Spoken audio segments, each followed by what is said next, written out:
Alam nyo, kahit ilang beses na akong nakapunta sa iba't ibang lugar, may mga tanawin pa rin talagang nagpapahinto sa akin.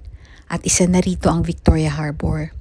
Grabe, ibang klase ang kombinasyon ng dagat dito.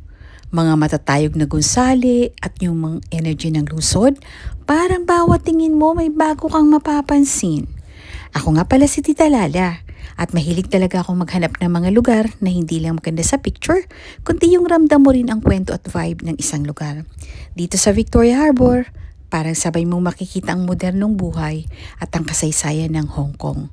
Lalo na kapag palubog ng araw at nagsisimula ng magsindi ang mga ilaw sa paligid. Sobrang ganda. Pero curious ako, kung nandito kayo ngayon, anong una niyong gagawin? Maglalakad sa Baywalk? Sasakay ng ferry? O hahanap agad ng masarap na pagkain?